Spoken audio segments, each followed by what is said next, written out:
واجعل موتنا في بلد حبيبك صلى الله عليه وآله وسلم. اللهم مقلب القلوب ثبت قلبي على دينك، ثبت قلوبنا على دينك. اللهم مقلب القلوب ثبت قلبي على دينك. اللهم مقلب القلوب ثبت قلبي على دينك، ثبت قلبي على دينك، ثبت قلوبنا على دينك. اللهم مصرف القلوب صرف قلوبنا على طاعتك. فسهل يا إلهي كل صعب بحرمة سيد الأبرار سهل. اللهم ربنا يسر لنا أمورنا كلها في الدين والدنيا والآخرة. رب يسر ولا تعسر وتمم علينا بالخير، وبك نستعين بحرمة سيد المرسلين صلى الله عليه وآله وسلم. اللهم ربنا يسر لنا زيارة حرمك وحرم نبيك صلى الله عليه وآله وسلم مرة ثم مرة. اللهم شرفنا زيارة الرسول صلى الله عليه وآله وسلم مرة ثم مرة. اللهم ارزقنا حجا مبرورا وسعيا مشكورا في كل عام في كل سنة. اللهم ارزقنا عمرة مقبولة مرة ثم مرة. اللهم ارزقنا عمرة مقبولة في كل رمضان الكريم.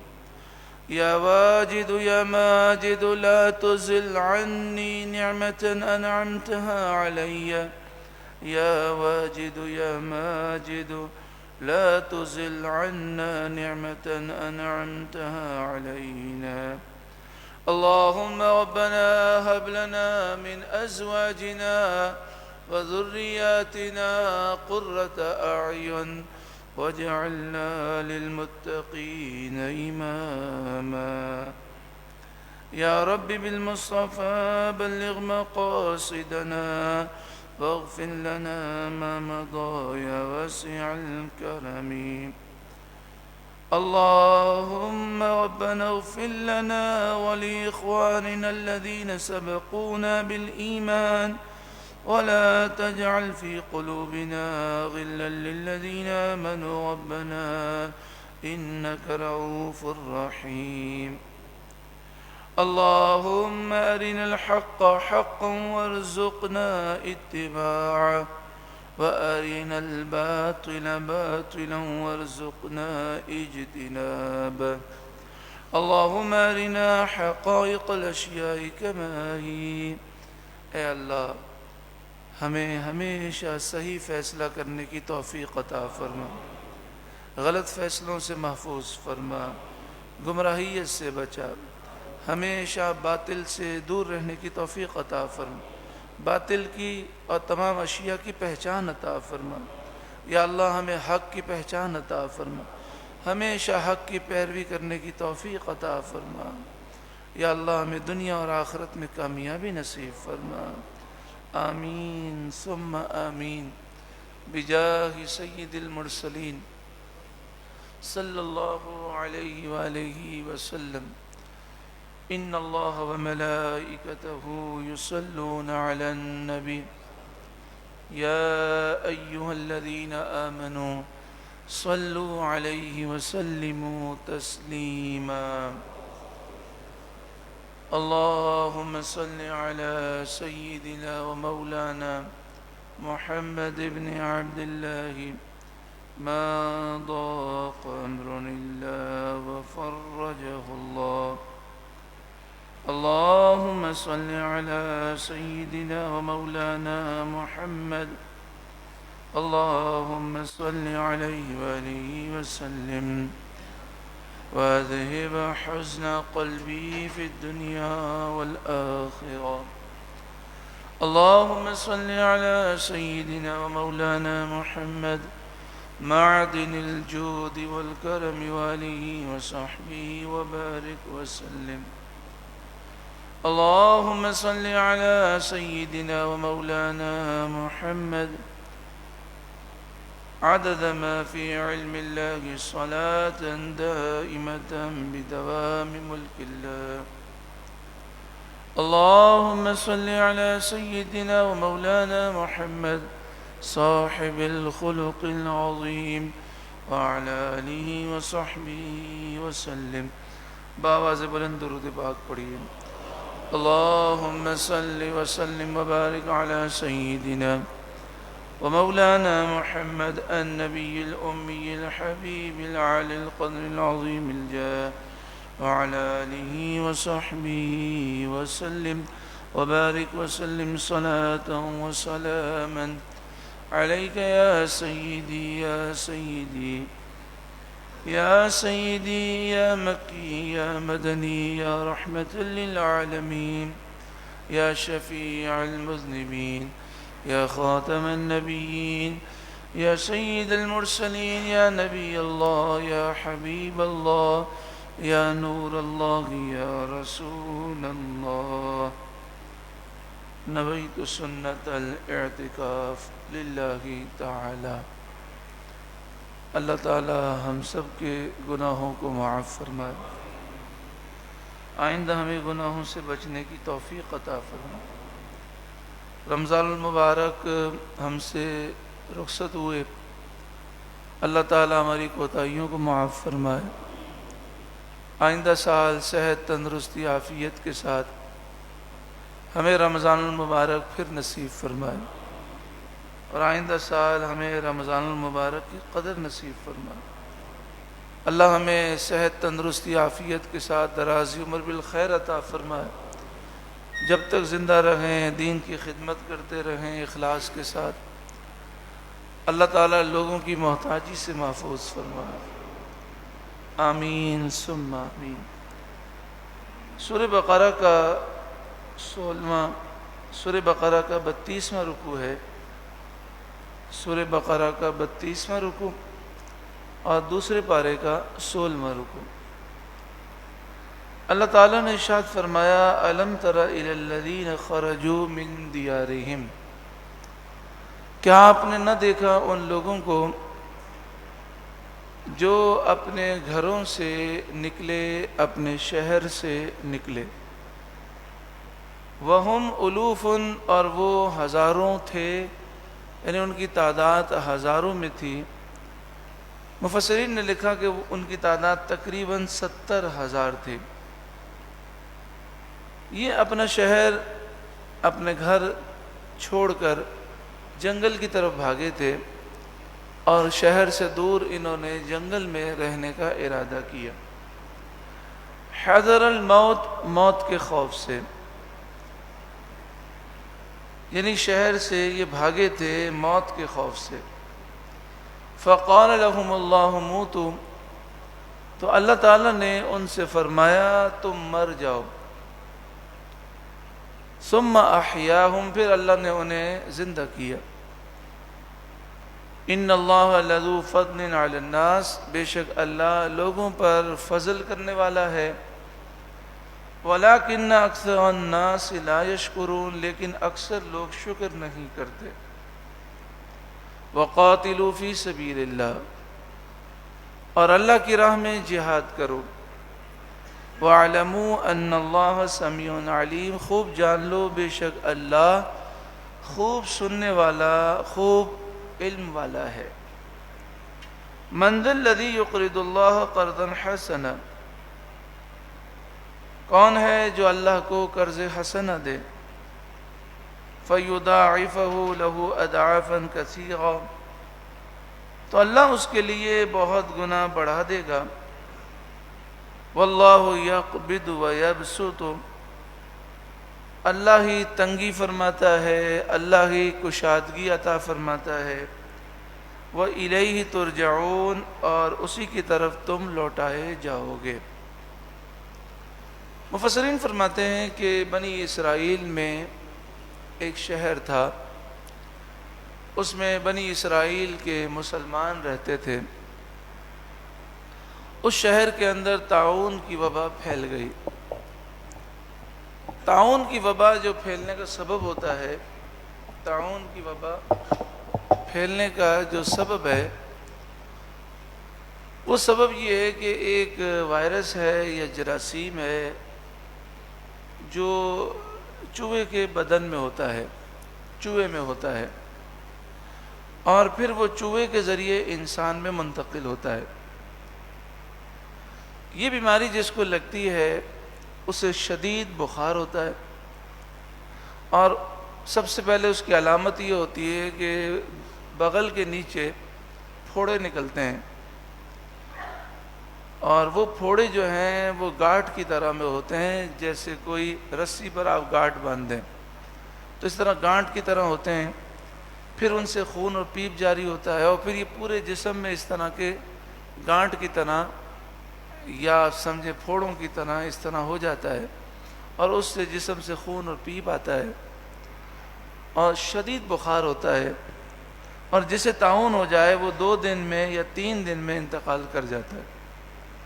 اور یہ وبا جو پھیلتی ہے شہر کے اندر بڑی تیزی سے پھیلتی ہے، یعنی یوں سمجھیے کہ 2-3 دن میں ہزاروں آدمی انتقال کر جاتے ہیں، بسا اوقات 4-5 دن میں لاکھوں افراد انتقال کر جاتے ہیں۔ اور یہ وبا ایک دور میں پھیلی تھی تو شام میں پھیلی تھی، عراق میں پھیلی تھی، کئی ملکوں میں پھیلی تھی۔ تو اس زمانے میں جو خلیفۃ المسلمین تھے ان کا نام تھا عمر بالتقوی، اس طرح کوئی نام تھا۔ تو انہوں نے جو ہے نا، انہوں نے کیا کیا، تمام لوگوں میں یہ اعلان کیا، اس بادشاہ نے جو خلیفۃ المسلمین تھے، کہ یہ وبا جو ہے یہ اللہ کا عذاب ہے، آپ سب اللہ کی بارگاہ میں توبہ کریں۔ شراب یعنی جو لوگ شراب پیتے تھے ان کی تلاش کی گئی، اور جو چھپ کے بھی شراب پیتا تھا اسے گرفتار کیا گیا، شراب کی بوتلوں کو ضائع کیا گیا، اور جو اس قسم کے فاسق لوگ تھے ان کو ملک بدر کیا گیا، اور گانے باجے کے آلات توڑ دیے گئے۔ سب نے اللہ کی بارگاہ میں توبہ کی، یوں سمجھیے 1 ہفتہ انہوں نے توبہ کا منایا، لوگ ایک دوسرے کو معاف کرنے لگے، ایک دوسرے کے حقوق ادا کرنے لگے، کسی نے کسی کے پیسے دبائے تھے وہ دے دیے، سب نے اللہ کی بارگاہ میں معافی مانگی۔ تو وہ وبا اتنی تیزی سے پھیل رہی تھی کہ کروڑوں افراد، یوں سمجھیے لاکھوں افراد اس کی لپیٹ میں آ گئے تھے۔ ایسا لگتا تھا کہ ملک کے ملک تباہ ہو جائیں گے، لیکن جب سب نے توبہ کی تو یکدم وہ غائب ہو گئی۔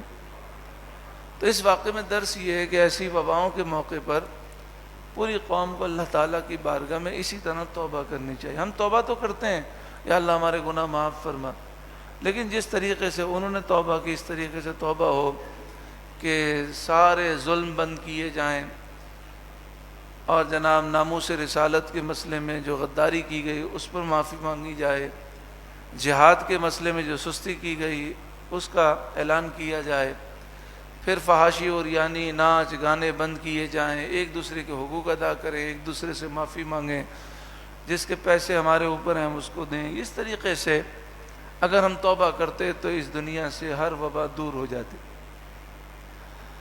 تو ہوا یہ کہ بنی اسرائیل کے اس شہر کے اندر وہ وبا پھیل گئی طاعون کی۔ طاعون کی وبا اتنی ہولناک ہے کہ کورونا تو اس کے سامنے کچھ بھی نہیں ہے۔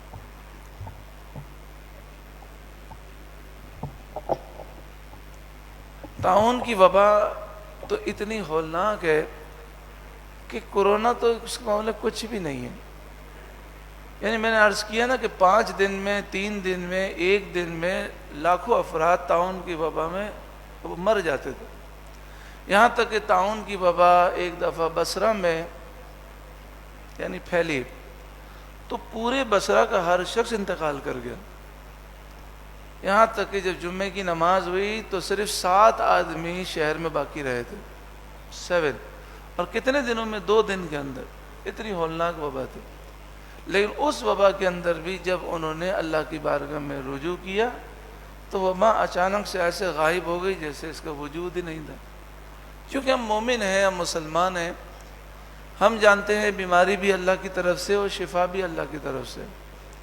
ہم جتنا بھی احتیاطی تدابیر کر لیں، جتنا بھی علاج کر لیں، جو ہم دوائی کھاتے ہیں اس میں شفا کون پیدا کرے گا؟ اللہ تعالیٰ۔ اگر اللہ ناراض ہے یا اللہ تعالیٰ نہ چاہے تو کوئی دوا ہمیں شفا نہیں دے سکتی۔ تو ہر معاملے میں اللہ کی بارگاہ میں رجوع کرنا چاہیے۔ تو جب یہ طاعون کی وبا پھیلی بنی اسرائیل میں تو بڑے گھبرائے۔ جیسے ہی ابھی پھیلنی شروع ہوئی وہ شہر چھوڑ کے بھاگ گئے۔ اب نتیجہ کیا ہوا؟ جو شہر کے اندر مریض تھے ان کی تیمارداری کون کرے؟ جو مر جائیں تو ان کی تدفین کون کرے؟ انہیں غسل کون دے؟ تو یہ سارا شہر چھوڑ کے بھاگے۔ اور نبی کریم صلی اللہ علیہ وآلہ وسلم کی حدیث ہے کہ جس شہر میں طاعون پھیل جائے وہاں سے باہر نکلنا حرام ہے۔ اللہ پر بھروسہ کر کے اسی شہر میں رہیں، وہیں پر رہیں۔ اور آپ نے فرمایا کہ اگر مومن صبر کرے گا، طاعون پچھلی امت کے لیے عذاب تھا، لیکن اگر میرا امتی طاعون میں انتقال کر جائے تو اللہ تعالیٰ اسے شہادت کا رتبہ عطا فرمائے گا۔ تو وہ شہر چھوڑ کر بھاگے، ہزاروں کی تعداد میں تھے، موت کے خوف سے۔ جب یہ جنگل میں سارے مقیم ہو گئے اور انہیں اطمینان ہو گیا کہ اب ہمیں کچھ بھی نہیں ہوگا، بڑے خوش ہوئے کہ ہم موت سے بچ گئے، تو اللہ تعالیٰ نے ایک فرشتہ مقرر کیا، ایک فرشتہ بھیجا۔ اس فرشتے نے کہا مر جاؤ، موتو۔ اس کی آواز میں ایسی ہیبت تھی کہ سب مر گئے۔ اب دیکھیں کہا کس نے تھا؟ فرشتے نے۔ لیکن قرآن فرماتا ہے فقال لهم اللہ موتو، پس ان سے اللہ نے کہا مر جاؤ۔ تو سوال یہ ہے کہ یہ موتو کی آواز جو آئی تھی وہ تو فرشتے نے کہا تھا، لیکن قرآن فرماتا ہے اللہ نے فرمایا۔ تو مسئلہ یہ ہے کہ فرشتے، نبی اور ولی جو کام کرتے ہیں اللہ کے حکم سے کرتے ہیں، ان کا کرنا اللہ کا کرنا ہے۔ زور سے بولیں۔ تو یہ جب مدد کرتے ہیں تو یہ بھی مدد اللہ ہی کی طرف سے ہے۔ حقیقی مددگار اللہ تعالیٰ ہے، لیکن جب فرشتے مدد کرتے ہیں، انبیاء مدد کرتے ہیں، اولیاء مدد کرتے ہیں، تو چونکہ اللہ کے اذن سے کرتے ہیں تو وہ مددگار اللہ ہی ہے۔ بدر کے اندر اللہ تعالیٰ نے فرمایا لَقَدْ نَصَرَكُمُ اللَّهُ فِي بِبَدْرٍ وَأَنْتُمْ أَذِلَّةٌ، اللہ تعالیٰ نے تمہاری مدد فرمائی بدر کے میدان میں۔ اب بتائیے، بدر میں تو فرشتوں نے مدد کی تھی، 5000 فرشتے آئے تھے، انہوں نے مدد کی تھی، لیکن اللہ فرماتا ہے اللہ نے مدد کی۔ تو معلوم یہ ہوا کہ فرشتے، انبیاء اور اولیاء جب مدد کرتے ہیں تو اللہ کے اذن سے کرتے ہیں، ان کا مدد کرنا اللہ کا مدد کرنا ہے۔ یہی قرآنی فلسفہ ہے، یہی قرآنی نظریہ ہے۔ فقال لهم اللہ موتو، تو اللہ نے ان سے فرمایا مر جاؤ۔ جب فرشتے نے کہا موتو تو ان کے دل بند ہو گئے، یہ 70,000 کے 70,000 ہلاک ہو گئے۔ اب ان کی لاشیں سڑ گئیں، بدبو ہو گئی۔ اس زمانے کے جو نبی تھے انہیں جب پتہ چلا تو وہ جنگل میں آئے، اور جنگل میں آ کر ان کی لاشوں کو دیکھا کہ سڑی ہوئی لاشیں ہیں، بدبو آ رہی ہے، بہت افسوس ہوا۔ آپ نے اللہ تعالیٰ کی بارگاہ میں دعا کی، اے اللہ تو انہیں معاف فرما دے، انہیں دوبارہ زندگی دے دے۔ تو اللہ تعالیٰ نے ان کی دعا قبول فرمائی، ثم احیاہم، پھر اللہ نے انہیں دوبارہ زندہ فرما دیا۔ اب میرا سوال ہے، یہ بتائیے اللہ تعالیٰ تو زندہ کرنے پر قادر تھا، لیکن اللہ نے زندہ کب فرمایا؟ نبی کی دعا کے بعد۔ تو نبی کی دعا جو ہے امتیوں کے لیے وسیلہ ہے. اسی لیے جب امتی نبی کریم صلی اللہ علیہ وآلہ وسلم کی بارگاہ میں رجوع کرتا ہے اور ہمارے آقا و مولا صلی اللہ علیہ وسلم کرم فرماتے ہیں، اس کے لیے دعا کرتے ہیں، تو ناممکن بھی ممکن ہو جاتا ہے، پھر کرم ہو جاتا ہے. تو اللہ تعالیٰ تو قادر ہے، اللہ تعالیٰ چاہتا تو پہلے زندہ فرما دیتا. اللہ تو جانتا تھا کہ ان کو میں زندہ کروں گا، لیکن زندہ کب فرمایا؟ نبی کی دعا سے. حضرت یعقوب علیہ السلام کی آنکھیں چلی گئیں، آنکھیں اللہ نے دیں، لیکن کب دیں؟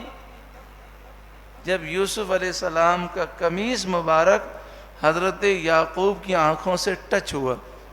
اس سے پہلے بھی دینے پر قادر تھا، لیکن دی کب؟ جب یعقوب علیہ السلام کی آنکھوں پر یوسف علیہ السلام کا قمیص مبارک لگایا گیا. قرآن فرماتا ہے جیسے ہی قمیص لگایا گیا فوراً ان کی آنکھیں واپس آ گئیں. تو اللہ والوں کی یہ شانیں کیوں ہیں کہ ان کی دعا کے بعد کام ہوتے ہیں، ان کے تبرکات کے بعد شفا ملتی ہے، ان کے وسیلے سے مدد کی جاتی ہے. اس لیے کہ اللہ یہ دکھاتا ہے کہ جو اللہ کا ہو گیا اللہ اس کا ہو گیا. اللہ یہ دکھاتا ہے کہ یہ میرے پیارے ہیں، دیکھو میں نے ان کی کتنی شانیں عطا فرمائی. اب دیکھیں قیامت کے میدان میں نبی کریم صلی اللہ علیہ وآلہ وسلم کی بارگاہ میں لوگ شفاعت کے حصول کے لیے جائیں گے، لیکن سب سے پہلے کوئی بھی حضور کی بارگاہ میں نہیں جا سکے گا. سب سے پہلے آدم علیہ السلام کی بارگاہ میں، بھی سارے نبیوں 1,24,000 کم و بیش انبیاء کے پاس، ہر کوئی کہے گا اذهبوا الی غیری، کسی اور کے پاس جاؤ. پھر آخر میں حضرت عیسیٰ علیہ السلام کے پاس جائیں گے، وہ بتائیں گے کہ آج حضور کے علاوہ کوئی شفاعت نہیں کر سکتا. تو اب بتائیے وہ اگر پہلے ہی چلے جاتے تو؟ اللہ تعالیٰ چاہتا ہے کہ میدان محشر میں میری محبوب کی شان سب کو معلوم ہو. اگر پہلے جاتے اور حضور شفاعت کر دیتے تو شاید کسی کے خیال میں آتا یہ کام تو کوئی اور بھی کر سکتا تھا. اللہ نے دکھایا یہ کام میرے محبوب کے علاوہ کوئی اور کر ہی نہیں سکتا. اچھا، پھر جنت میں جس کو بھی جو بھی جائے گا اللہ بھیجے گا، اللہ داخل کرے گا جنت میں، اللہ معاف کرے گا. لیکن معاف کب کرے گا؟ جب محبوب شفاعت کریں گے. یعنی معلوم یہ ہوا کہ اللہ اپنے نیک بندوں کی شان دکھاتا ہے. اب آپ بتائیے، ایک حافظ قرآن ہے، حافظ بعمل. اب حافظ بعمل ہے جس نے قرآن پڑھا، عمل کیا اس پر، وہ اپنے خاندان کے 10 افراد کو جنت میں لے جائے گا. اللہ چاہتا تو ویسے ہی وہ جنت میں چلے جاتے، لیکن وہ حافظ قرآن کی شفاعت پر، یعنی پہلے تو حضور شفاعت فرمائیں گے، پھر شفاعت کا دروازہ کھلے گا، پھر حافظ، علماء ربانیین، شہید اور نیک لوگ شفاعت کریں گے. تو یہ نیک لوگوں کی شفاعتیں میدان محشر میں کیوں ہیں؟ اللہ تعالیٰ ان کی شان دکھائے گا.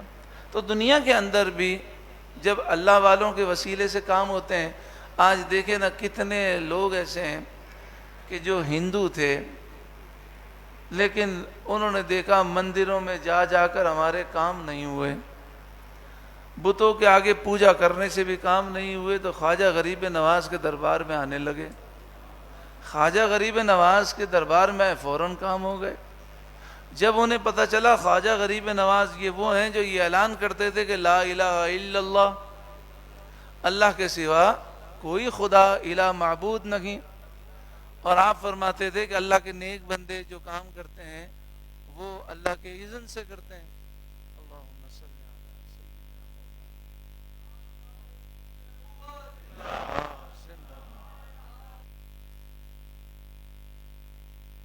اللہم صلی علی سیدنا اللہم صلی علی سیدنا مولانا محمد وعلی آل سیدنا مولانا محمد مبارک وسلم.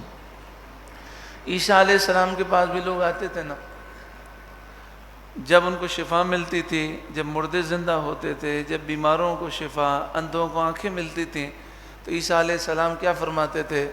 کرنے والا اللہ ہے، میں اللہ کے اذن سے کر رہا ہوں. لا الہ الا اللہ، اللہ کے سوا کوئی معبود نہیں، تو لوگ ایمان لے آتے. تو آج ہم کیا تبلیغ کریں گے؟ خواجہ غریب نواز نے زندگی میں 90 لاکھ کافروں کو مسلمان کیا، آج بھی مسلمان کر رہے ہیں۔ ان کی کرامتیں دیکھ کر کتنے ہزاروں کی تعداد میں ہندو مسلمان ہو گئے۔ تو عرض یہ ہے کہ نبی کریم صلی اللہ علیہ وآلہ وسلم اور اللہ کے جو نیک بندے ہیں، اللہ نے ان کی شانیں دکھائیں۔ تو یہاں پر جب انہوں نے دعا کی تو وہ سارے مردے زندہ ہو گئے۔ اب ان کی تعداد تھی 70,000۔ تو عام زندوں میں اور ان کی زندگی میں فرق تھا۔ ان میں ایک نشانی باقی رکھی گئی کہ ان کے جسم جو ہے سڑ گئے تھے، تو اب زندہ ہونے کے بعد بھی ان میں سے ہلکی ہلکی مردہ کی بو آتی تھی، یعنی لوگ دیکھیں تو پتہ چلے۔ اللہم صلی علی سیدنا مولانا محمد بن عبد اللہ۔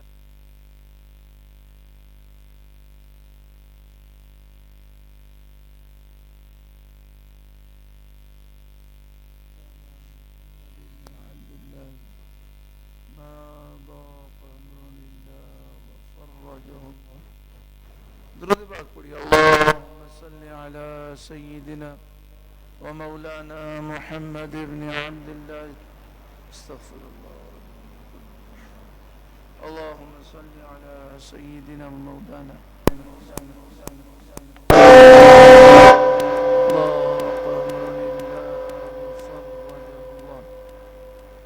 اللہم صلی علی سیدنا مولانا محمد بن عبد اللہ ما ضاق امر اللہ وفرجہ اللہ۔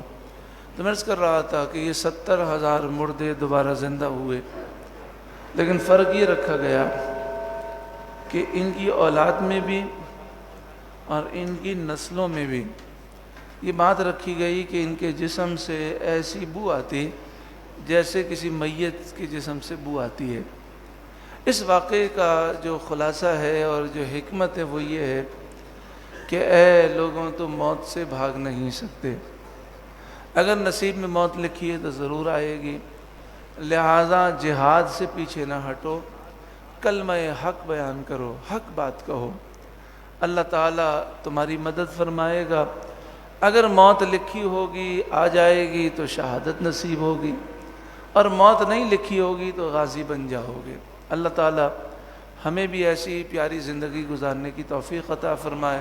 آخر میں یہ عرض کروں گا کہ پاکستان کی تاریخ میں پہلی دفعہ ایسا ہوا ہے کہ جس انداز میں چاند کا اعلان کیا گیا اور لوگ جس انداز میں پریشان ہوئے، یہ ہماری نااہل حکومت کے کارنامے ہیں۔ اور پھر جس انداز سے 11:15 بجے تک یہ باتیں میڈیا پر آئیں کہ کوئی وجود نہیں ہے چاند کا، سائنسی طور پر بھی چاند دیکھنا ممکن نہیں ہے، پھر اچانک سے ان پر پریشر آیا اور انہوں نے چاند کا اعلان کر دیا، جس سے قوم بڑی پریشان ہے۔